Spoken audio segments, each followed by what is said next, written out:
You never hear a successful person talking negatively. They may give criticism, but it's criticism to help you get better. They'll never just go on and start, oh, this motherfucker, man, because we ain't got time for that shit. Welcome to part 1 of the season 4 finale of the Game Changing Attorney podcast. Today, we're looking back at some of the most memorable conversations from this year.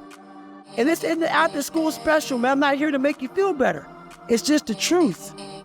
You'll never meet a hater doing better than you, my friend. And that is the truth.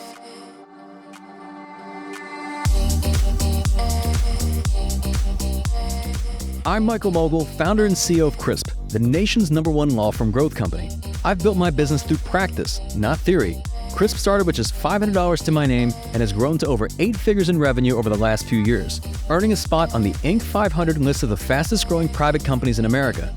Our approach has been to take everything we've learned about generating massive growth within our own organization and help the country's most ambitious and committed law firm owners do the same for theirs. In each episode of this podcast, I sit down with innovative market leaders from the legal industry and beyond to learn from those who thrive in the face of adversity, challenge the status quo, and define what it means to be a true game changer. On this episode, we're looking back at some of our most iconic guests and the most insightful moments from this season of the podcast.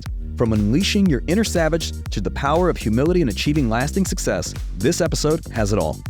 If you have humility, you can do a lot. Because if somebody's humble, then they can accept feedback. If they can accept feedback, then they can change. Basically, if someone doesn't have humility, then it means that whoever they are day 1 has to be the person that they need to be at day 1,000. Because if they can't admit a deficit, then they can't improve. That's coming up on the Game Changing Attorney podcast.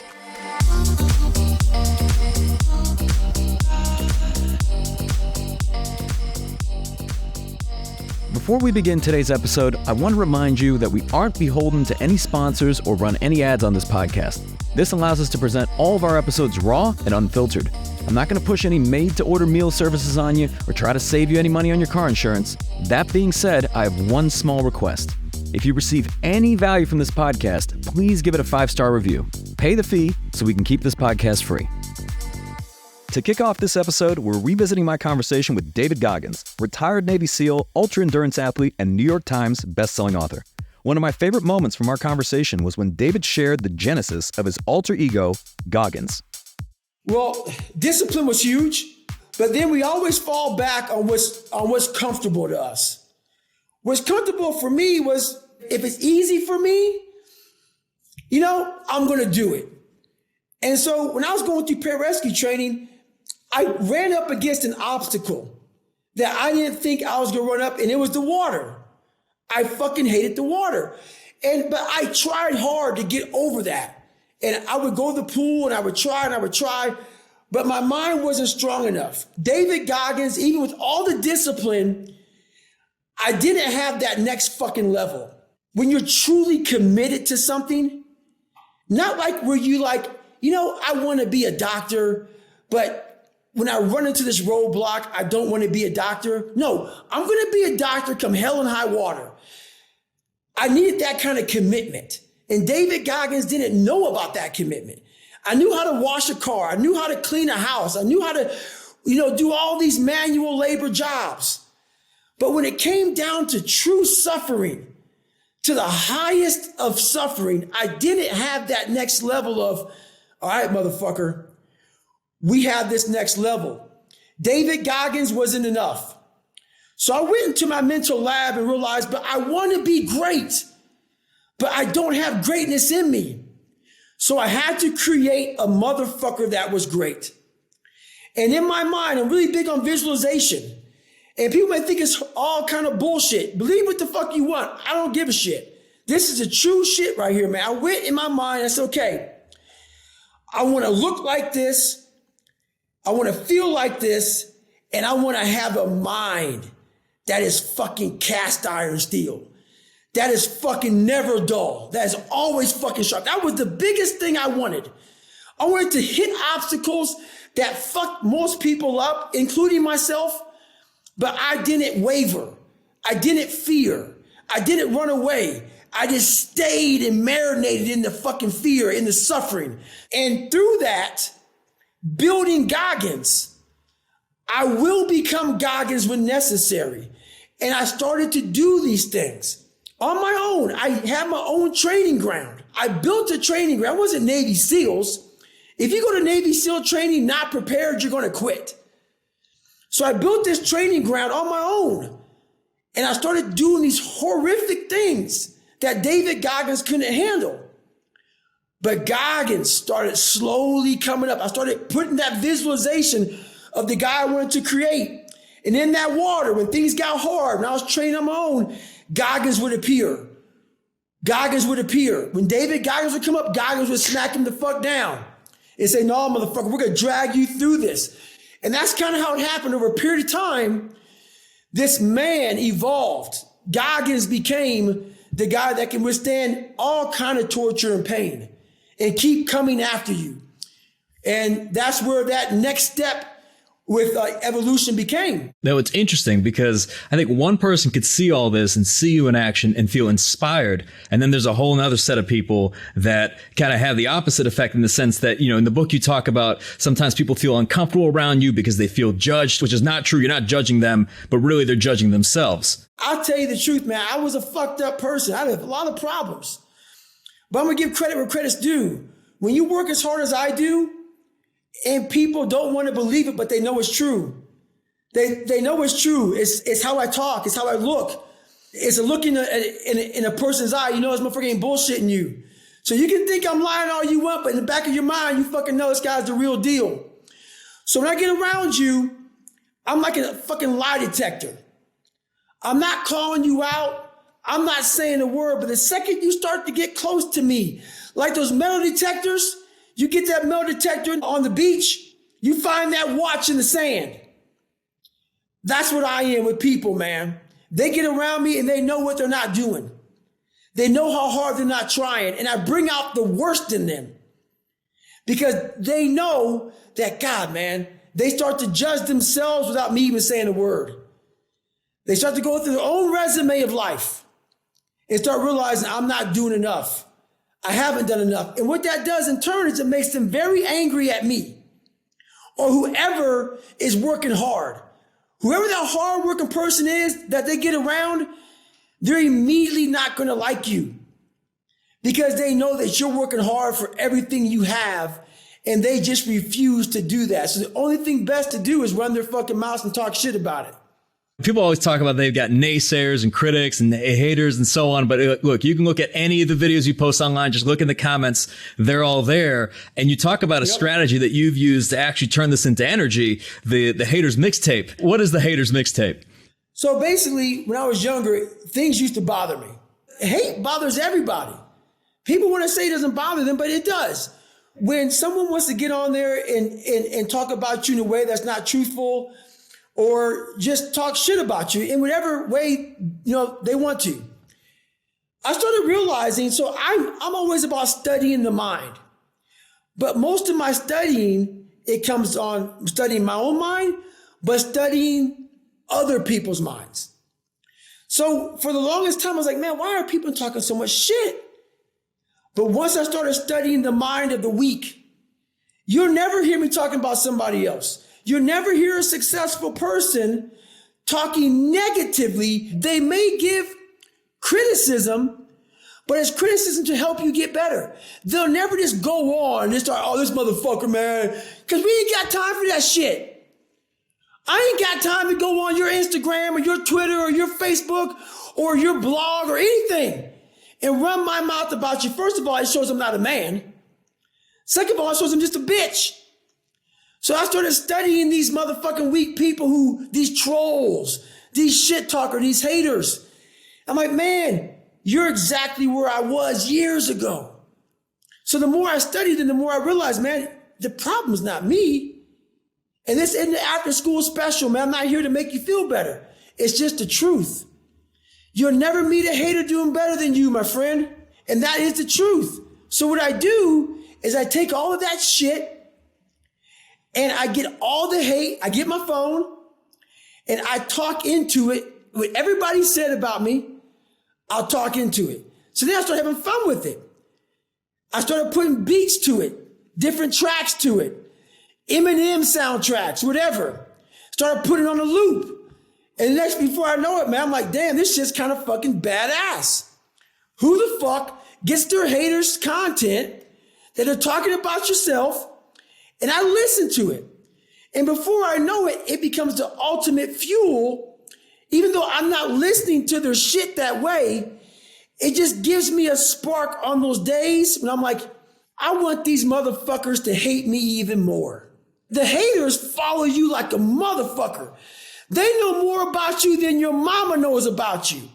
They get all your books. They get all your podcasts. They get all your social media. They know where you live. They know where you sleep. They know everything about you. Me knowing that, I'm going to let you know about this too, my friend. I'm going to give you some more fuel to hate on me, man, for you to not like yourself even more. So that's where all that comes from. Well, David, I'm curious. So with the first book, Can't Hurt Me, immediately goes to the top of the charts, New York Times bestseller. Around the time I think Michelle Obama's book came out. And then I don't know if you meant to do this again, but you fast forward a few years later, Michelle Obama comes out with a second book right around the time Never Finished releases, and boom, once again at the top of the charts. How did life change for you between the first book and the second book, just from the standpoint that David Goggins becomes a household name financially, you're taken care of. You kind of look at things in terms of like, where's the motivation coming from then? And I probably used the wrong word because it's probably discipline, but where's the desire and that fire coming from after, you've achieved all this success? Like I said in the beginning, a lot of people think that I'm just some fucking warrior, some guy that does push-ups and sit-ups and runs. They got it so wrong. They got it so wrong, man. Like, most of my true ability comes from the discipline of mind. And that's where my motivation was, is that most people put me in a category. They didn't know the side of me that can write deep, thoughtful books and give people things that can make you cry, make you happy, make you sad. I can bring you through an emotion. I can give you 10 years of life within 3 pages. For me, I grew up and I thought I was real stupid. I thought I was dumb. I thought I couldn't read and write, all these different things, man. So the motivation for me now is that while I do run a lot and I do a lot of working out, that's where I go to school. That's my school, man. That's where I learn. That's where the deepness of my thought comes from. That's where the philosophical side of me comes from. That's where all my parables come from. I speak in like Bible terms a lot of times, and people don't understand, man, how deep I am. So when I go up against a Michelle Obama, and I'm a self-published guy, they spent over $1 million trying to get Michelle Obama's book out there. Even though I didn't choose to come out with Michelle Obama both times, it was by chance. It was the energy of the world. I come out with one of the biggest people of all time. All right, motherfucker, let's go. You're a smart, brilliant woman. This ain't got nothing to do with fucking running, swimming, push-ups, sit-ups. It's the intellectual side that motherfuckers thought I didn't have, that I do have. That was the motivation. I'm going to go up against the best of the best in book writing. And I'm going to be better than you. That was the motivation. The creative mind through the suffering, through the life that I thought was horrible, but it was the ultimate training ground. The lessons I learned didn't come from Stanford or Yale or Princeton. They came from the hard knocks of life. I got a diploma in hard knocks, man. And so now I'm writing from the fucking calloused mind. I'm not writing from the Yale and Princetons and Harvards and being with all these political groups and shit. I'm writing from real world, deep, savage, deep end shit. And the beauty of that, when I go up against these savage, great minds, these great people who are smart and the whole world knows them, and just a fraction of people know me. But every day, Jennifer wakes up, I'm looking right at them. My book's right by them. I put no money into marketing, put no money into shit. It's just grit, hard work, and the Sergeant Jack disciple of discipline shit that got me there. So all these motherfuckers who think they may be stupid, who think they may not be able to get it done, I got something to tell you. You can compete with the top minds in the world if you're willing to armor and callous your fucking mind and outwork them motherfuckers and dig deep. When most people see 4 walls, I see a massive empty space that deserves all kind of creativity to make it look beautiful.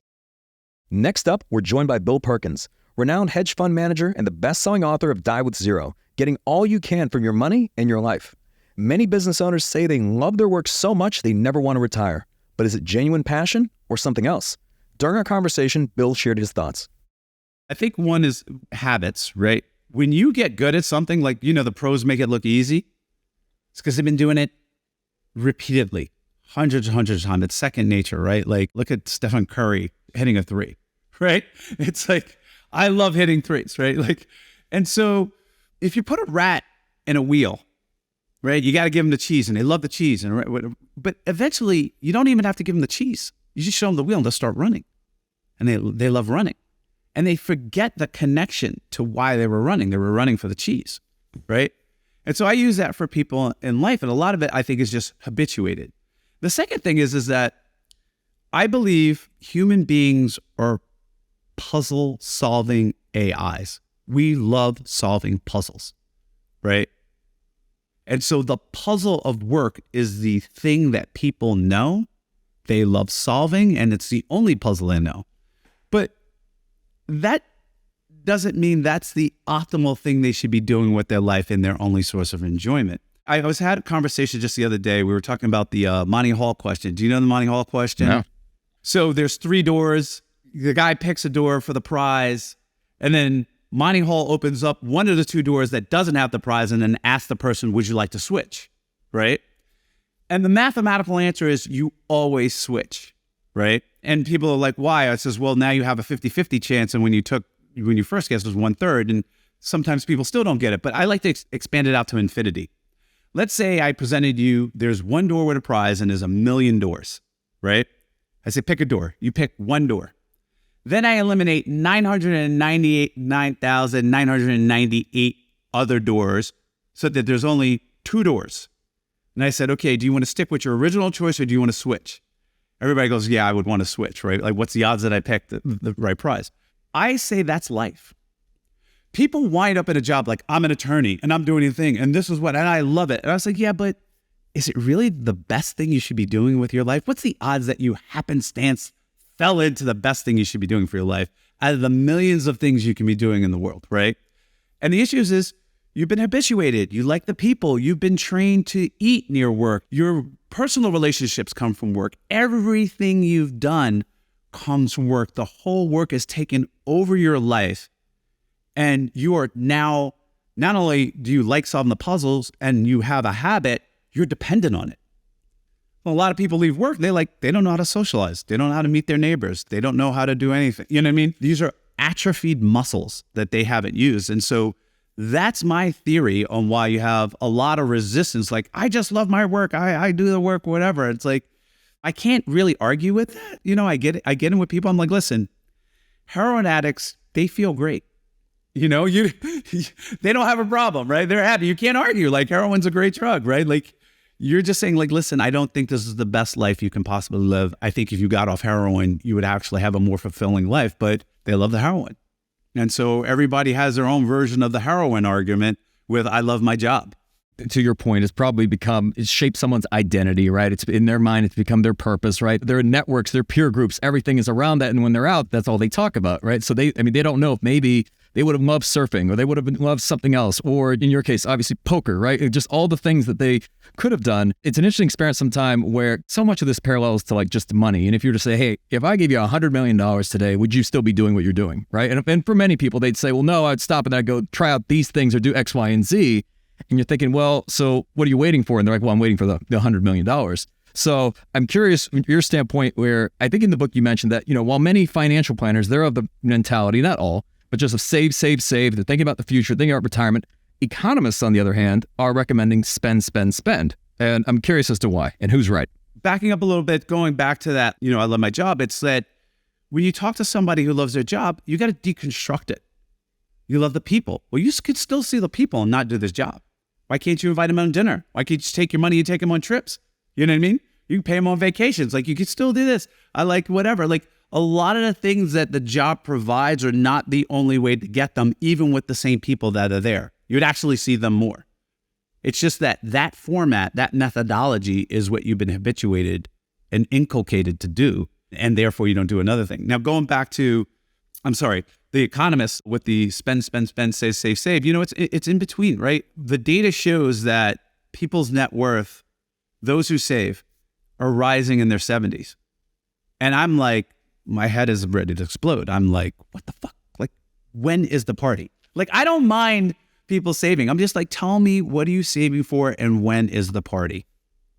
Just let me know. Just let me know. Just tell me the date, right? Like, what is going on here? And so what's that is indicative of is people are on autopilot building wealth for no purpose other than build wealth. They're exchanging hours of their life for no purpose, right?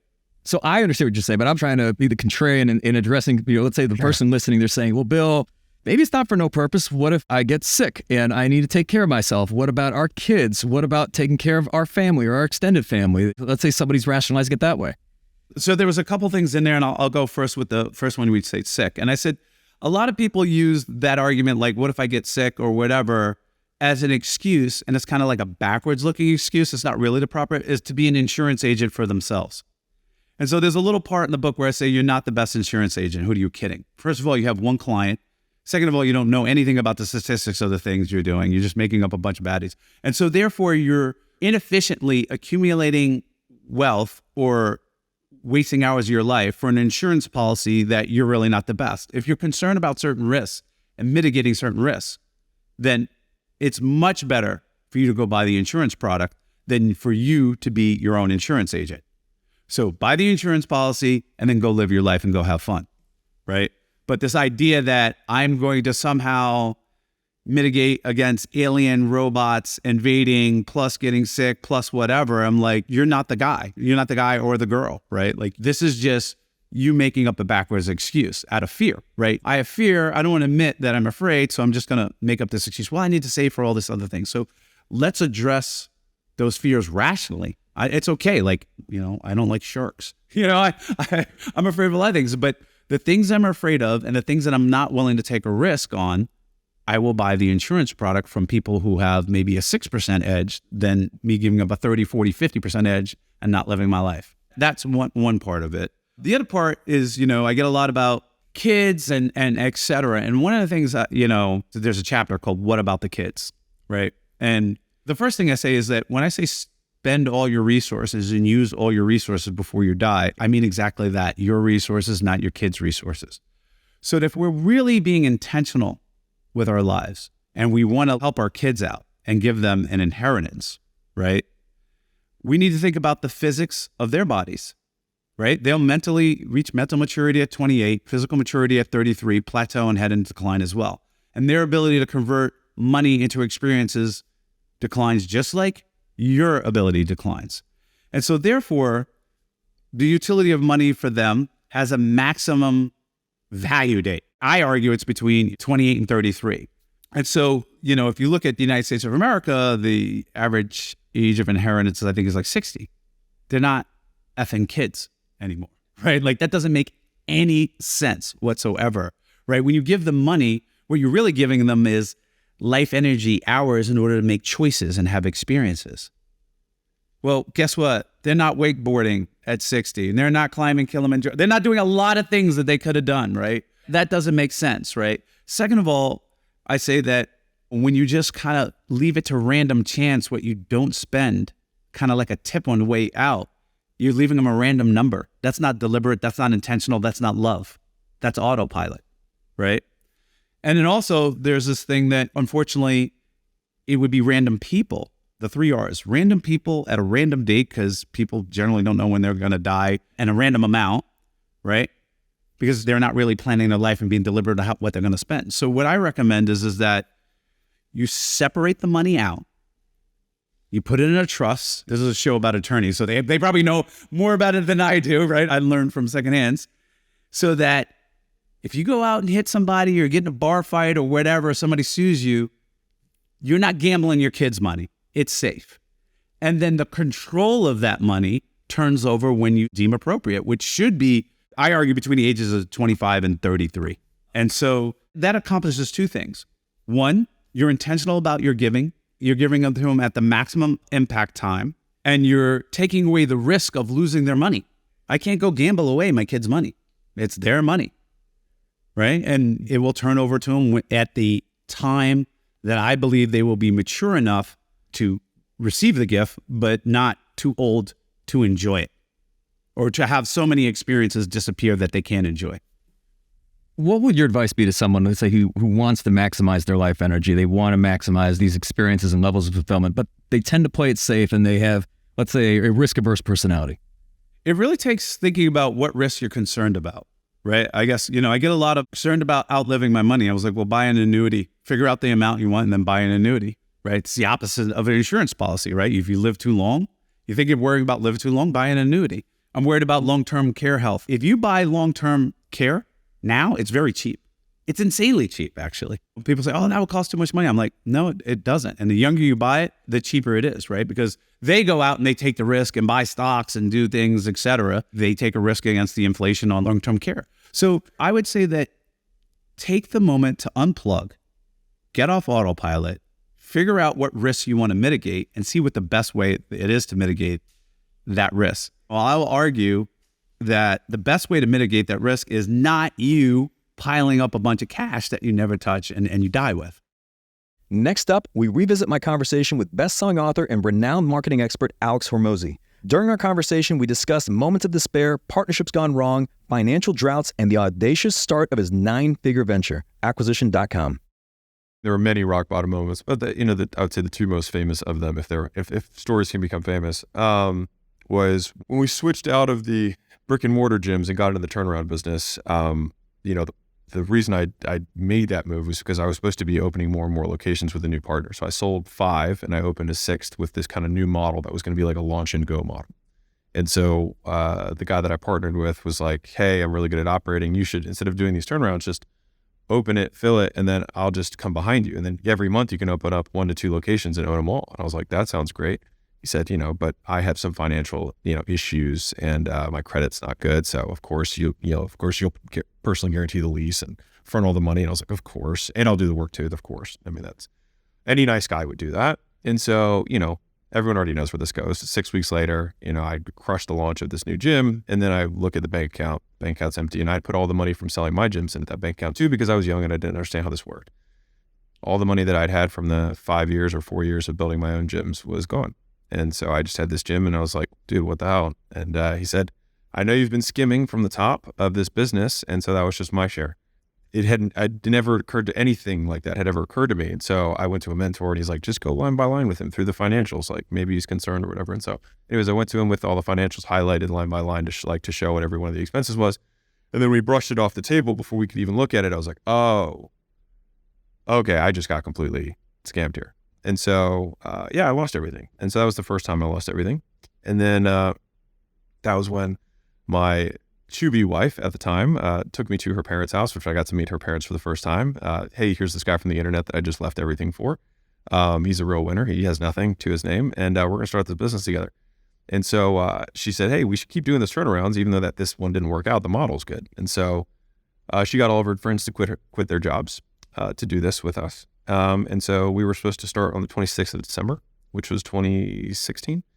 And on the 24th of December, I had done this big launch to kind of recoup money because that was how I knew how to make money. So I did a big launch and we had like $100,000 that was supposed to come to us. And then for whatever reason, the money wasn't coming. Like we were processing the credit cards and it just wasn't getting deposited. And it'd been almost like 3 weeks. And I was like, what's going on? So Christmas Eve, I get on the phone with the payment processor and I was like, I'm not getting off the phone until you guys send me the money. And long story short, they said, hey, because of that gym that you opened up and you had, because I shut the gym down that was with that guy and I was doing launches in other locations. So I was running everything through a Southern California brick and mortar processor account, which I didn't know how this works. So I just figured, yeah, you just process money through the POS. And so I was making up memberships that didn't exist for gyms that I wasn't at. And they were like, this is irregular. We're just going to hold on to this money for 6 months. And that was all of the money that I needed. And 2 days later, all of her friends were supposed to quit their job and start this new launch business with me. And so that was going to cost me $3,300 a day in advertising, hotels, airfare, rental cars, per diems for food for this new launch and go model. I had a credit card from when I had my gyms that still hadn't been canceled by Amex for $100,000 limit on it. And That's when I told Layla, I was like, hey, I think this could go really, really terribly wrong. And I think you would be justified in leaving me at this time. I'm like sitting in her parents' basement or, I'm like, you really should leave me right now. I don't think this is going well for me. And she said, I would sleep with you under a bridge if it came to that. And so, when she said that to me, it gave me whatever confidence, every guy could use. And I started, I spent $3,300 a day on a credit card and meanwhile, I still didn't have a way to process money. So we're spending $3,000 plus a day, selling 20 to 60, packages of fitness per day with all these sales guys. And I couldn't process the money. And so on the last day of the month, I finally got some processor to give me a $50,000 limit. If you're doing the math here, $3,300 a day does not add up to $50K. But the good news was I could process $50K a month, which meant that on the last day of January, I processed 50. On the first day of February, I processed 50. I got 2 more running. And so the 50 and 50 covered my $100,000 from the month before. And then I was still back at zero again. And so the next month I made like $20,000 or $30,000 in profit after costs. And so that kind of concluded the first rock bottom. And then fast forward 3 months, all these gyms that we're doing these launches for started telling the customers to refund and go through them instead at half the price after we would leave the location because they had the relationship with them. But we owed the processing risk, which ended up being a recurring theme. So I lost everything again, the little nut that I had saved up. And that was when I called the gym owners to say, hey, we're going to sell direct to consumer. I think maybe, I was telling Layla, I was like, I think maybe I'm out on this gym thing. Like something's not working and I just need to switch gears. But when I called the first guy up and I said, I'm not doing it. He said, I put my life savings into this gym, man, and I refinanced my house and I maxed it on my cards. Like, I need your help. And so push came to shove and I said, fine, I'll show you how I fill gyms up and how my whole system works. I was like, but I'm not flying out there to save your ass if you can't sell. And he said, no, it's fine. And so he said, well, how much? And I said, $6,000, which at the time was the most money I could possibly imagine someone paying me. And he said, yes, in like 5 seconds. And I was like, holy shit. And I was dumbfounded. And so then I just grabbed a piece of cardboard. I was like, oh yeah, what card do you want to use? And then I, wrote it down and processed $6,000 in one transaction and had 7 more calls that day and ended up doing $60,000 in a single day. And Layla came back in from doing weight loss sales because I was going to be the new business. And I was like, hey, I think we're still in the gym business. I think we were just doing it wrong.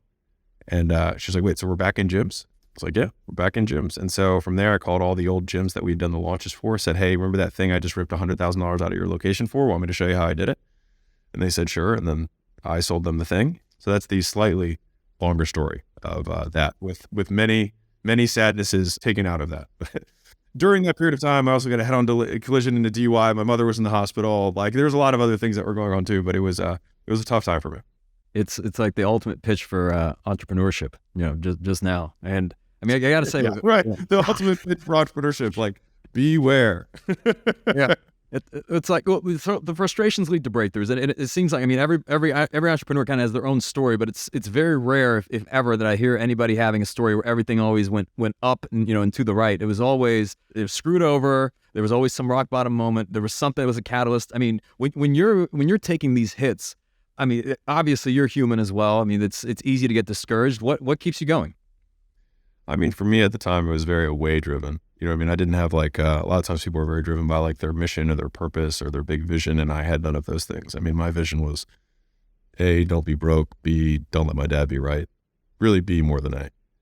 But A was the facilitator of B. And so, yeah, just the idea of going back as a failure to Baltimore was just like, I would rather have died than done that. And so as much pain as I was going through at the time, it was better than the alternative of admitting defeat. And so for me, that was the thing that got me through it. And I think for a lot of entrepreneurs, if there's a couple of key themes in the messages that I want to put out is that like there's a lot of positive jargon that's put out by in social media and influencers, et cetera, like follow your passion. But the thing is like when you're starting out, everything sucks. Like everything sucks. And I was talking to a friend of mine, and sadness comes from not knowing what to do. Right? It's a feeling of hopelessness. Like you don't know what steps to take, which really just means it comes from ignorance. And when you're new, you don't know anything. So of course you're ignorant. Of course you don't know what to do, which leads to like very deep depression for a lot of entrepreneurs at different times in their careers. Most guys who are starting out are thinking there's something wrong with them because they're not passionate. But my probably singular message is use pain, because most entrepreneurs don't need to look very far to find the pain in their lives. Anger, shame, fear, resentment, whatever it is, anxiety. Like we have different things that have fueled us in our lives, and I would rather have people just use what they have, because I think that is in essence what entrepreneurship is about, is being resourceful, not really necessarily about having resources. And if we consider passion a resource, as a requirement to be successful, I just don't think it's true. I think you need fuel, and you should use whatever fuel you have. I think over time, if you get your head above water, you'll be able to find a different fuel. But I think that away from fuel is more powerful than towards fuel. It's not necessarily sustainable. But in the beginning, you just need to move. And so a lot of ways that can get you to move. Yeah. How much do you believe, I mean, just, I know you mentioned this earlier, but just how much do you believe luck plays a role in success, or does it play a role in success? I mean, for example, you meeting Layla, it's hard to tell the story of Alex without also the story of Layla, but at the same time, if you'd never met, I guess you'd eventually get there, but with the path would probably be pretty different. I think luck is huge. I think there are things you can do to increase the surface area of luck. So I think luck is a massive factor. I mean, I was born in America. I was born as a male. I was born to a doctor. So, I mean, like, from that perspective, I already won. So, like, yeah, do I think if I was born in Bangladesh as a girl that I would have been as successful as I am now? Probably less likely. A big part of who I am now is the upbringing I had. If I lived someone else's life, I might be exactly the same way they are. And so in that way, I think it's very much luck driven. I wonder, like, when Layla stood by you and, she said you sleep under a bridge. I have a similar relationship because my wife, I've joked, we kind of have like a southpaw story. When she met me, I'm a penny stock. I'm just starting the company. She's successful. She knows what she's doing. Then we kind of grown the business together. And I've asked her a few times, like, hey, what did you see in me then? But I'm curious, what do you think, why do you think she stuck by you? I think Layla is an exceptional judge of people. I think if there's like one skill that Layla is world class at, is that she just sees through people. Layla has never been wrong about a hire, about a partnership, ever. It's pretty impressive. And so I think she saw, or I'm giving her words here, but I mean, she saw potential in me, and she felt like if I was able to shed some of these bad partnerships and beliefs and relationships and things like that were weighing me down, that there was something underneath that was good. A lot of ways that was kind of how both of us, I think, saw our relationship at the time. Was like, we're not good yet, but I think that we could be good together. And I mean, our relationship in the first 2-3 years was not like a Hollywood movie. You know what I mean? Like, we were mostly business partners, and we got married 11 months in, but like, we didn't have a wedding. We didn't have a marriage. I mean, we had a marriage, but like, we didn't have a party. We didn't have a honeymoon. We worked the day of our eloping, and then we worked the next day. You know what I mean? Nothing happened, and we just worked straight through. But I think it was about 3 years in where we started to like really recognize one another and really find our groove, kind of even romantically. So we have definitely like an atypical story from that perspective, but it has worked out. Yeah, and I heard you mention on a podcast the importance of respect within a relationship, sometimes respect being even more important than affection. I mean, it's good to have both, but just to be able to respect one another. Yeah, I think if you look at, I wish I could quote this better, but there's like the 4 horsemen of divorce. They did, sure, for this like Hallmark study, they have couples bring up some subject that they argue about, and they study how they argued, and they could predict with like a 91% success rate who was going to be divorced in 10 years. And there's 4 horsemen of like divorce, and the one that was the highest predictor was contempt, which can be seen visually with an eye roll, which is both a lack of respect for the other person and also thinking you're better than them. And so that like combination is deadly for relationships. And I think that if you were to reverse that and think that like the other person is better than you are and have ultimate respect for them, then you might have something that could safeguard a marriage or a relationship. I know that the two of you have worked together. I joke, my wife and I say, like, we've been together, but it's like dog years, right? Because, we wake up together, we go to the office, and then we come home. So it's just like multiplied by 7. But like, what advice do you have for other couples, whether they're considering working together, if they're already working together, how to keep that going?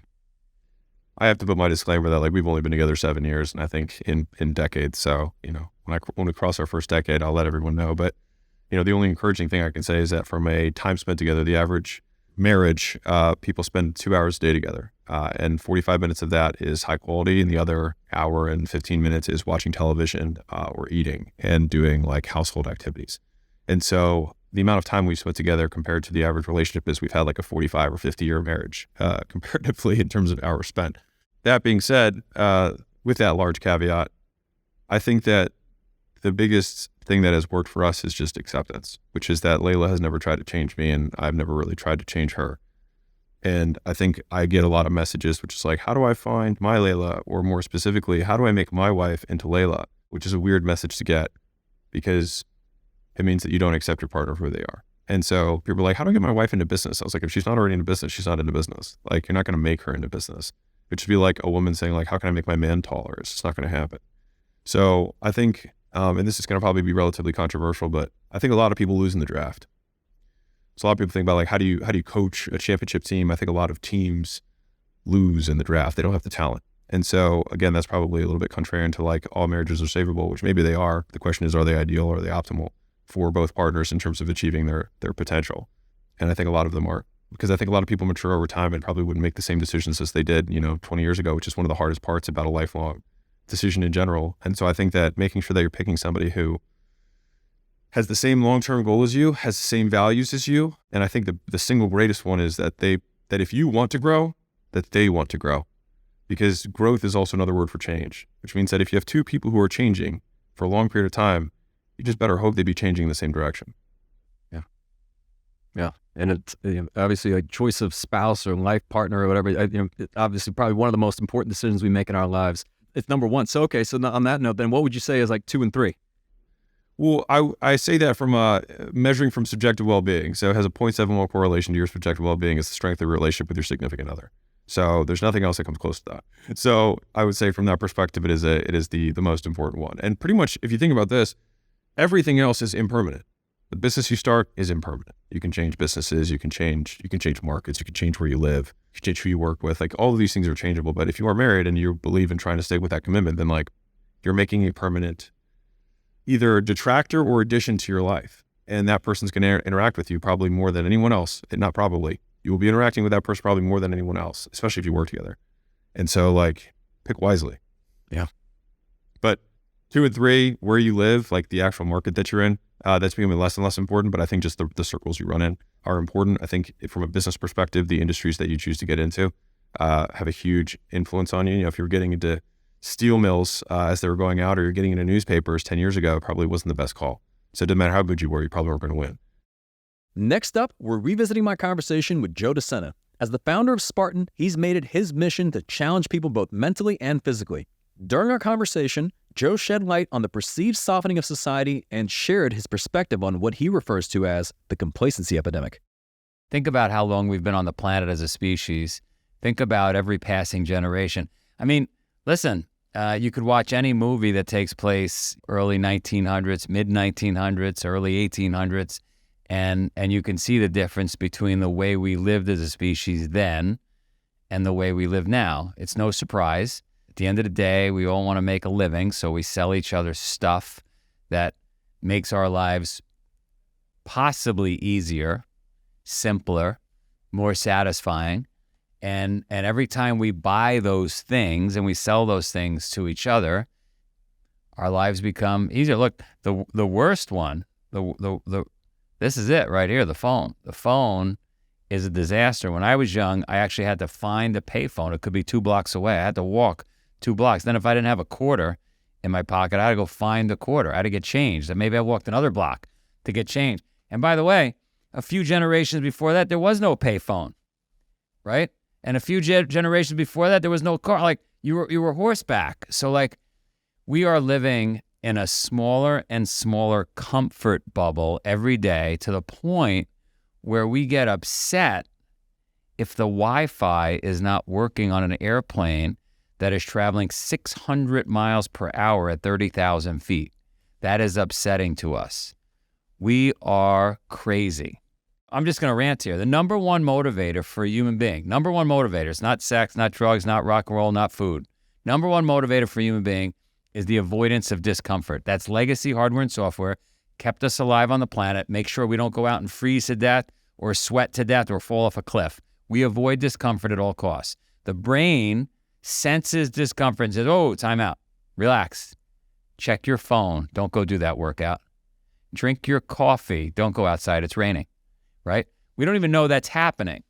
And so our citizens, the folks around us in our communities, sell us stuff that helps us potentially avoid discomfort, right? 6-minute abs, 5-minute abs, 4-minute abs, chocolate cake that's not going to get you fat, Netflix you could tune into for 12 hours a day. And it's interesting because it's like, to your point, as we have more and more of these comforts that do make our lives easier, we've got air conditioning, all this stuff, At the same time, one could also argue that as a society, we've never been more unhappy, right? There's never been greater instances of anxiety and depression and all these things, and yet you have more comforts than ever. It almost seems like it's an innate part of the human condition to almost need a degree of like earned dopamine, right? Like you actually seek out adversity in some sense. Yeah. I'm going to try my best to explain this. So I've been thinking about this for 42 years. It started 42 years ago. I had a kid next to me. I used to clean swimming pools at a very young age. And the kid next to me said he was depressed. And I didn't even know what that word meant. I was like, I don't even understand what you're saying. We have work to do today. And certainly there are people that have, chemical imbalances or they've got biological situations. But most of the folks that are depressed for the reason you just said, which is we haven't done the work. Imagine a whiteboard. Imagine you and I had a whiteboard. And imagine we drew a horizontal black line on that whiteboard. And that represented your life. And then we drew another black line that represented my life. And anybody listening can draw a line representing their life. And that life, however we live it, is what we consume. The work we consume every day, the food we consume, the marriage we have, that's that line. That represents where we are in life. Now, all of us are chasing more. We want to move up the board. We want a little bit nicer car. We want a nicer house. Some of us want a better spouse. We want better kids. Whatever those things are we're chasing, if we only had more, if we could only move the line up, we would be happier, right? We're never happy, though, because it's never enough. As soon as the line moves up an inch, we'd be happier if it went up 1 more inch, 2 more inches. It never stops. It occurred to me that the reason I'm always happy, although some people don't think I'm happy, the reason I'm always happy is because I go in the other direction every day. I go below the line. I take stuff away. I start suffering as soon as I wake up. And then when I get back to the line, when I walk back in my house and I have a wife and children and they're healthy and I have a meal, I'm like, well, I'm not doing burpees. I'm not taking a cold shower. I'm not running 20 miles. Like, this is pretty nice. And so unless you're really, really hungry at times, right? There's a great movie I saw on a plane the other day called The Menu. You guys got to watch it. It's a crazy movie. And there's a scene, there's a moment, just like in any movie, right? Any visual, you see the chef cutting this piece of chicken. It looks juicy. It looks good. Where my mind went right away when I saw it was, and this happens all the time when I see imagery or movies about food, is the food tastes so much better when I think back to those moments where I was like hungry for 2 weeks straight, going across Alaska in waist-deep snow, 30 below temperatures. When I finally had a meal, a piece of chicken like I saw in that movie, that was the best chicken I ever had in my life. It could have still had feathers in it. Blood could have been squirting out of it. It was the best chicken I ever had because I was so damn hungry. And so, you want to hear a great story? My kids and my friends' kids, we decided to go for a hike, 5-6 years ago in Squamish outside of Vancouver. And me and my buddy take the kids up overnight, way up in the mountains. It's a crazy night. We're not prepared because it started out a very wonderful spring day that turned into a snowstorm, and it was crazy. We almost ate one of the children to survive. But anyway, when we came off the mountain, the kids wanted to stop at a Wendy's, which was unacceptable to me. We had to drive the extra hour to Vancouver and go get healthy food, but they broke me because for 24 hours they'd been out. We'd been on this hiking expedition. It was a matter of survival. And so I stopped and I said, everybody gets one small order of French fries. We had 6 children. My son tripped after we got the French fries, and the French fries fell all over the floor of this Wendy's. Well, these 6 kids, my kids in there, and their friends, dove on the ground and started eating the French fries off the floor. They were the best French fries they'd ever had. 48 hours earlier, if somebody would have touched their French fry on the table on their tray, I can't eat that. My brother touched it. My point is, get yourself really hungry every day and you'll enjoy every morsel of your life. And it seems like doing hard things is the secret to happiness, right? Not material possessions or anything like that. But for somebody who's listening, and I love your perspective on this because I know you're going to roll your eyes as soon as I ask this question. Some people might see toughness or mental toughness as some sort of an innate quality. But I imagine you were not this way from birth.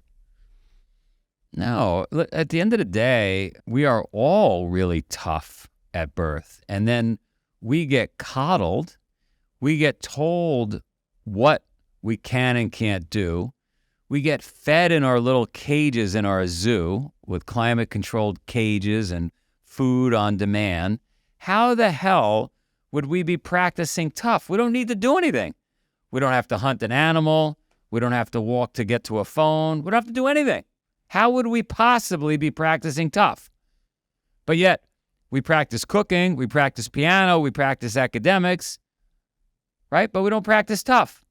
And then we're expected in life, when the shit hits the fan and everything's up against us and we're facing obstacles, we're expected to perform. But you've been sitting in your cage in the zoo. You haven't done anything hard. How would you possibly perform when you face the obstacle?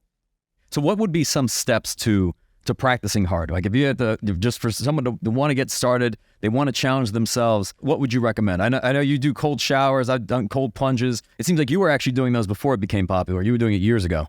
Yeah, thankfully, my mom found all this stuff back in the 70s. She had a very forward-thinking Indian guru that she met. And so all this stuff she was pushing back in 1972, 73, and I grew up around it. I pushed back on it. I thought it was all hokey and ridiculous and crunchy, but later on I embraced it.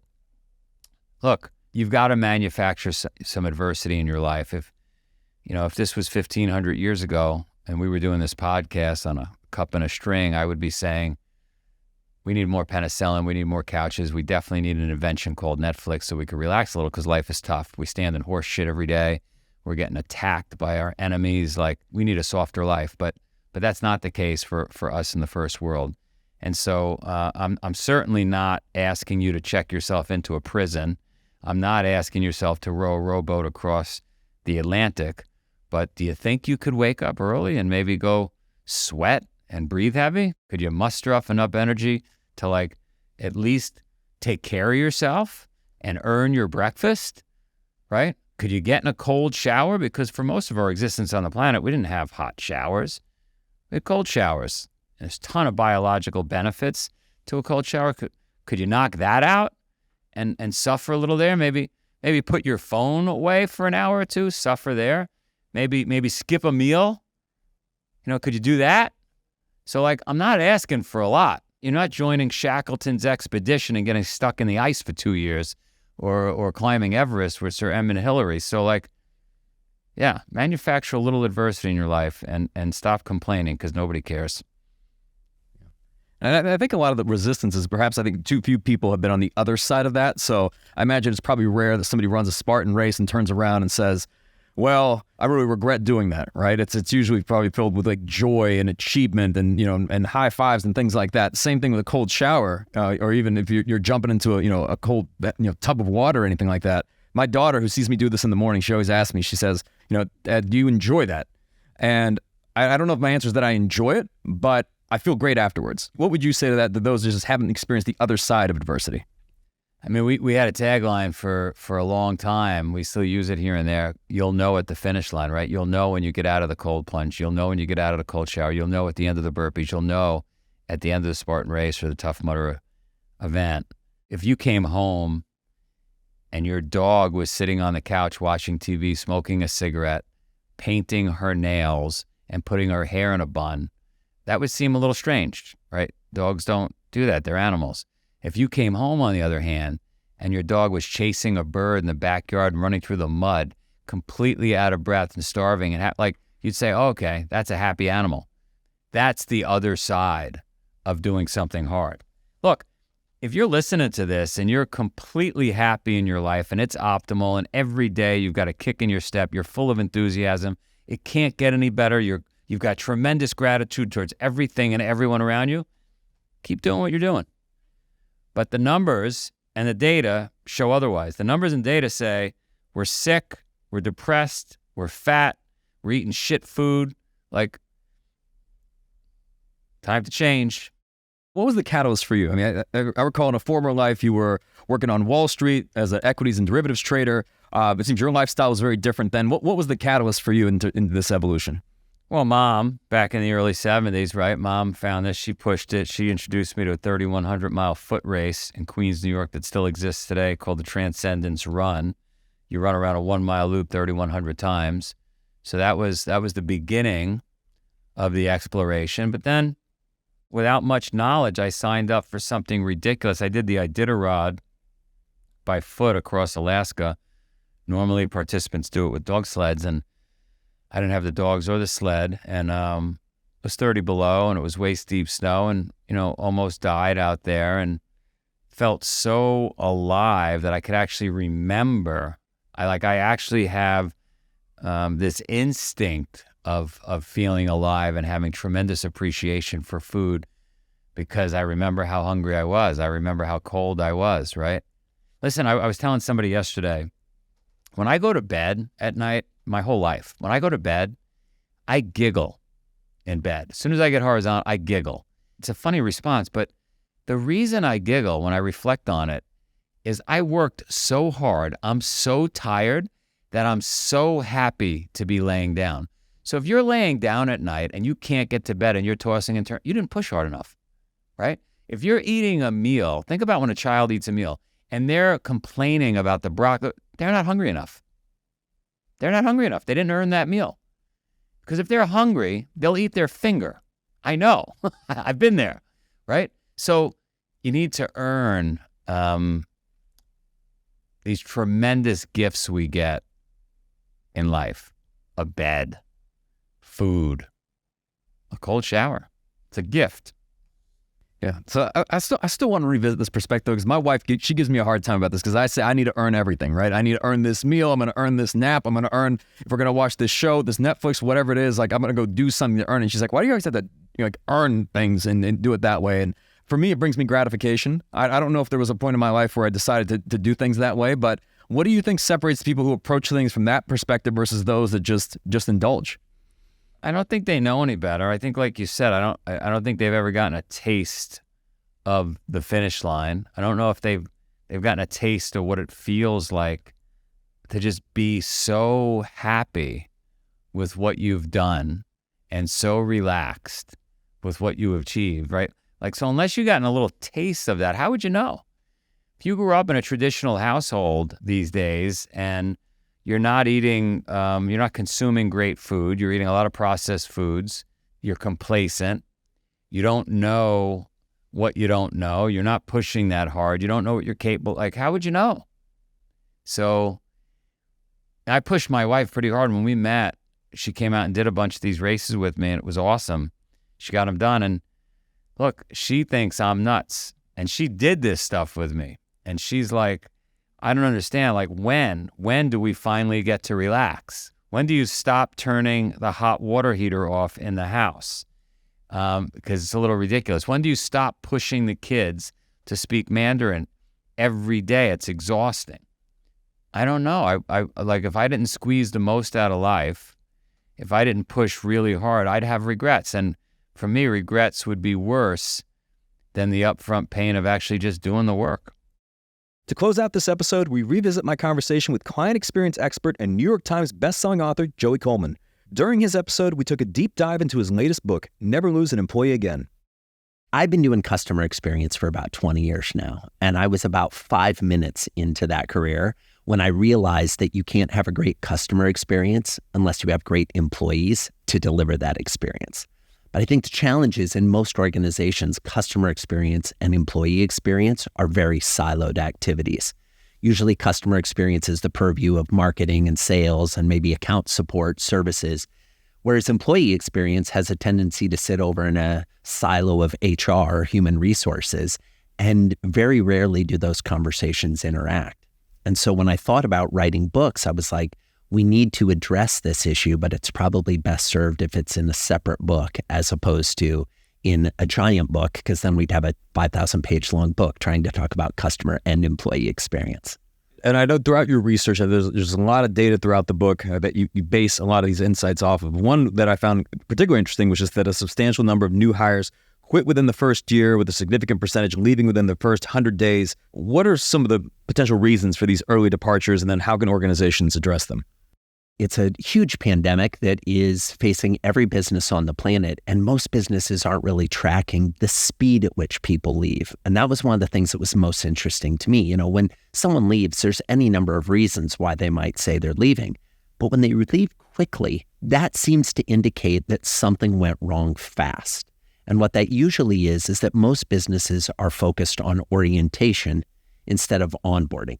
Orientation is things like, okay, this is when you need to be at work, and this is where we have lunch, and this is where the bathrooms are, and by the way, if there's a fire, here's the alarm. Interestingly enough, those are the same kind of things you would learn if you went on a cruise, right? They're going to tell you, here's where you get your food, here's the bathrooms, here's what we do in case of a fire. That's not onboarding. Onboarding is a more methodological approach. It's a more systemic approach that says, what can we do to make someone feel they're part of the team, that they understand that they're part of something bigger than themselves? Is there something about this, that first year mark? Because you almost look at it as like a tour of duty these days. Like, it's rare that you come across people that say, I'm going to retire from this organization, I'm going to be there forever. It used to be, I think, decades ago, this was much more the norm, versus now they hit the 1 year mark, basically 364 days, and on the 365th, they're somewhere else. Absolutely. I think part of it is because, frankly, the way business is treated folks. When our parents were working for places, you're right, it was the 20, 30 year, get the gold watch, retire, here's the pension. As organizations moved to be a little more transactional with their employees, what we've seen in the last 3 years is employees have caught up with that trend and have started to say, well, wait a second, if you're not interested in a long-term relationship with me, I better be looking out for myself and moving forward. I think everybody kind of grew up with that philosophy of, well, you don't want to see too much jumping around on a resume. Now it's the case that if you are too long at any one organization, many employers are looking at that saying, well, how stagnant are you? How set in your ways are you? We do things differently than that other place did. And so we're kind of reaching an interesting point in the evolution of the workplace where employees are just aware of the need to be adopting new skills and gathering new skills and acquiring new skills as employers are. And that's creating a, how should we say, challenging confluence of perspectives for both employers and employees. Interesting dynamic. I know you referenced throughout the book of employees essentially saying that you don't care about me as much as you care about the business, and then employers saying that you don't care as much about the business as I do. That's very true. And what's interesting is I empathize. As a fellow business owner, I get that we want our people to really care about the business. But I think what the secret is, employees want their employers to care as much about them as they do about the organization and the business. And I think most employers, in my experience, really do care, but they skew a little bit more towards the tell of show and tell than the show. We're all familiar with this concept of, kindergarten, going to class and doing show and tell. We should lead with show, not tell. And I think a lot of organizations and leaders will talk about how much they care about their people, but then they'll do things that just seem completely antithetical to that philosophy. Oh, we really care about you a lot, and work-life balance is totally important, but wait, you're asking for a vacation? Sorry, you're going to need to ask 4 months in advance. Oh, you want a day off? What's your reason? We're not really living what we claim to be living in our core value statements and our employee benefit descriptions. On that note, I know you mentioned that the Bonnie Raitt famous song, Give Them Something to Talk About, and especially the importance of that first day. What are some ways to create a memorable experience on an employee's first day? Let's have somebody there to welcome them on their first day. So many people show up I had this experience. I don't know if you've ever had this experience where I showed up for a job one time. I show up, I get to the reception desk. Joey Coleman, I'm here. It's my first day at work. And they're like, I didn't know you were starting today. What department are you in?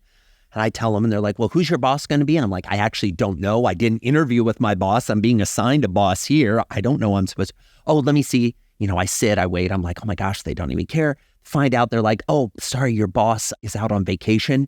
So we've got another person in that department will come meet with you. But hang on, here's someone from HR who's going to take you to a room. And we come into the room and it's like, here's a giant binder of our corporate policies. Here's a bunch of paperwork for you to fill out about your health insurance and about our 401k plan. And by the way, make elections and choices for that before you even know what the plan is. And then we're going to have you watch some videos about sexual harassment that were filmed in the 70s and haven't been updated since then, but we're legally required to do this. Sorry. And then we're going to send somebody back to have lunch with you. It's not going to be your boss because remember, your boss is on vacation, but we're going to bring 2 other workers from your department who've known each other for years years, they don't know you. So they're going to end up having a really cliquey conversation, but they got a free meal out of it. So they're happy to go to lunch. Afterwards, come back to the conference room because guess what? We actually don't have your desk set up. Your computer isn't here yet. And the phone isn't ready. Don't worry. We're really excited to have you here. Why don't you leave early and come back tomorrow? Here's the crazy thing about that hypothetical. And the reason I share it, almost everybody listening has worked at that employer. And some of you are saying, God, Joey, you work for the same place I did. No, this is pervasive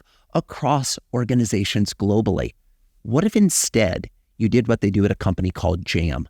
JAM is a Canadian company that runs sports leagues. I know it's another sport example, but hang with me, friends. They have a corporate role as well. And what they do is they run like your corporate kickball team or your softball team, and they create those leagues. They also do virtual culture building activities. So if you want to have like a game night or you want to have a trivia night or a happy hour, they'll host and facilitate that. JAM does something really interesting for employees on their first day. The employee pulls into the parking lot and they're met at their car by their manager, who's already outside and sees the car, pulls up and knows that that's the car that is not the car that's usually in this parking lot. And they come right up to you. They greet you and they walk you in the front door. And as they open the door and you walk into the building, they start playing your walk-on music. What? Walk-on music? Yes, as part of the interview process, they interview you and they ask, what's your walk-on music? And so they start playing your favorite jams. The speakers are pumping. You're feeling excited and you round a corner and there is a tunnel of humans and it's their high five tunnel. And as you walk through this tunnel, you're high-fiving all of your new coworkers and you're feeling pumped, you're feeling excited, and you turn the corner and you go into the conference room where not only do all the people from the high five tunnel file in behind you, but on the screens in the conference room are all the employees who work remotely or who aren't there that day, who've decided to join in the celebration. And then they have a series of bantering questions where they ask you things like, what are you binge watching on Netflix right now? Or what's the craziest thing you've done in the last 2 months? And they try to have your spirit come out while they also share their spirit. And at the end of this, you're presented with your rookie hoodie, the hoodie that you will wear that has the logo of the company on it and your name at all of the new employee welcoming type of things that are going to happen in the next year. And then what you also realize at that point as you're looking around is folks are wearing hockey sweaters, basically jerseys from their hockey team that have their name on the back and the year they joined the firm. And that's what you get on the 1-year anniversary of your employment. You transition from the rookie hoodie to the hockey sweater. The reason I share this story is because that's certainly something you're going to talk about when you get home that night. You've had an emotional experience, but they're also laying the groundwork for you've just become part of a new team. And we want you to feel welcomed as a team member. Now, again, some people might be listening, Joey, feels like another sports example. What's interesting is I'm a big believer of thinking about the people who you work with as your team, not your employees. No one wakes up in the morning and says, I'm excited to be an employee. Frankly, no one wakes up and says, I'm excited to be an employer, okay? But what people do get excited about is being part of a team, being part of something bigger than themselves. And the way we think about that first day on the job, you can create a feeling of team by shamelessly stealing from things that teams do to build cohesion, to build connection, to build collaboration. Aren't these all the things we want our employees to experience? I certainly think so. There's another concept you talk about where, it's interesting. We had this come up on a podcast. It was like a Q&A. Somebody had asked around employee appreciation and just showcasing your appreciation. And what's interesting is it's free, right? It's free to do. Most employers, I would even say myself included, like struggle with doing it enough, right? And just, we could always do more. I'd love if you could speak to some, perhaps, are there structured ways to be able to provide employee acknowledgement, acknowledging their accomplishments or even small wins to reinforce just an overall culture of appreciation? Absolutely. And I think you can create a culture of appreciation, and you need to create a culture of appreciation if you want people to be engaged and if you want them to be retained.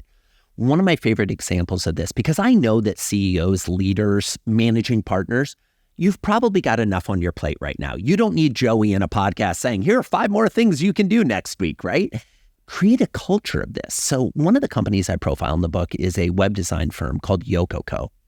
And what they did is something that any firm, any organization could do. They created this model where every month, every employee gets $50. And they can award that to any of their coworkers or colleagues in increments of $5 for a job well done. So, hey, thanks so much for helping me with that intake call. Thanks so much for referring me to that right case that I needed that was the answer to the problem I was working on. It's a small thing. It's a small amount of money. But when you start to have proof on a regular basis that you matter, the game changes.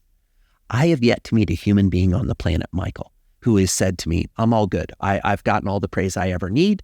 I never have any self-doubt. I'm fully confident in everything I do.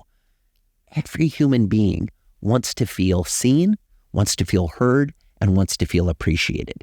When you build in regular ways for team members to acknowledge each other, for you to acknowledge them as a leader, as a manager, it changes the conversation. And again, it doesn't have to be about the money. It can be something as simple as a small token of appreciation, a certificate, a handwritten thank you note, a voicemail, a video, any little thing that you can do that says, hey, I see you, I hear you, I value you, and I appreciate you, is going to go a long way towards taking a general employee and turning them into a long-term adopter. In fact, as you were mentioning this, so there's a good app for this. We've used this for a number of years. A company called Bonusly. I don't know if you've heard of it. Bonusly, I do. Our team members, they get 100 points every single month, and then they can distribute those points. We make it, when you're distributing points, we tag it with a core value. So it's how a team member exhibited a core value. You could give somebody 5 points, you can give somebody 50 points, 100 points, and then you redeem it essentially in this online store for gifts of your choice. It's a platform that we've used for a number of years. It's called Bonusly, if anybody wants to listen to it. There's all sorts of like other platforms out there as well. There was something that was coming up through the book that was the first time I'd heard this, although it does make sense, which is the boomerang employees, which is, it seems to be a more common type of situation that's arising in that you see employees that used to work for organizations returning to those organizations, which didn't happen as much in the past, but now in the last few years, it seems to be much more common. Absolutely. And I think this is a huge opportunity for employers everywhere.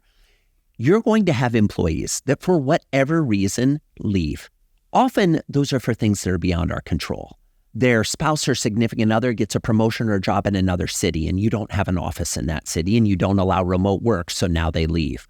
Or they have a parent that gets ill and they need to move to be closer to that parent to take care of them, or a child, or some situation happens that's well beyond your control. This is why, as I was saying earlier, it's so important to maintain those alumni connections, because if they were great when they worked for you the first time, don't you think they'll be even better the second time? They already know the ropes, they know the game, they know how it works, and they've acquired new skills and new perspective and new insight wherever they worked in that interim period. I love the idea of team members of mine going out, having great life experiences, maybe even different work experiences, and then bringing those learnings back to the fold. And if you have a culture of a gratitude and a culture of appreciation and a culture of innovation that is accepting of those boomerang employees, now you are able to advance and accelerate in ways that you'll never be able to do it just with your in-house team. I'm going to give a huge thank you to all the incredible guests who shared their insights during this season of the Game Changing Attorney Podcast.